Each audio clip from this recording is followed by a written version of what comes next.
Ipagpapatuloy ng House Quad Committee sa susunod na linggo ang kanilang pagdinig ukol sa war on drugs ng nagdaang administrasyon. Pagtitiyak ng liderato ng Quadcom, hindi sila matitinag sa kabila ng mga kontrobersyang ibinabato laban sa kanila. Yan ang ulat ni Mela Las Moras. We will not be swayed by these tactics, nor will we be deterred from seeking accountability. We are committed to ensuring that the victims of the war on drugs receive justice.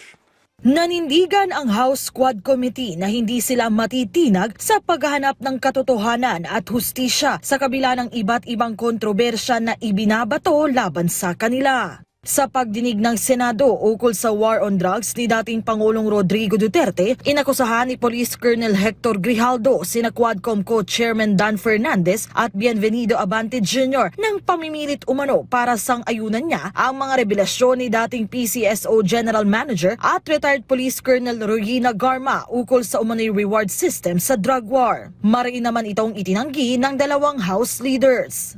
Well, script nila yun eh.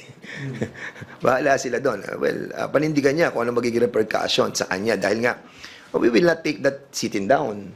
Of course, yung kanyang affidavit na kinores, hinaras, and under oath siya, mabigat yun.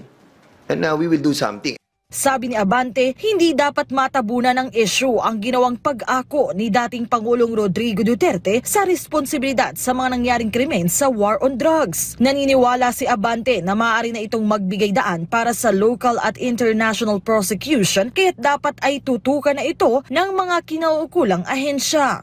These cases could include crimes against humanity as penalized under Republic Act No. 9851, the Philippine Act on Crimes Against International Humanitarian Law, genocide, and other crimes against humanity.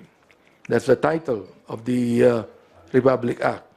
And other criminal laws, not to mention the potential jurisdiction of the ICC. Ang Young Guns naman o bagong henerasyon ng mga kongresista sa Kamara, ibinanawagan din ang pagpapanagot sa dating Pangulo. Sabi ni House Deputy Majority Leader Jude Asidre, dapat ay makulong na si Duterte dahil sa umunoy extrajudicial killings na nangyari sa ilalim ng kanyang administrasyon. Dagdag naman ni House Assistant Majority Leader Paulo Ortega, kung hindi aaksyon ang mga otoridad sa bansa, maaari itong idaan sa International Criminal Court. Sa susunod na Quadcom hearing, hinimok ng mga kongresista si Duterte na humarap na at magpaliwanag din sa Kamara. Bagamat una na ring sinabi ng dating Pangulo na ang mga polisiya niya noon ukol sa war on drugs para rin umano sa kapakanan ng bansa. Itinakda ang susunod na pagdinig ng House Quad Committee sa November 6. Mela Las Moras para sa Pambansang TV sa Bagong Pilipinas.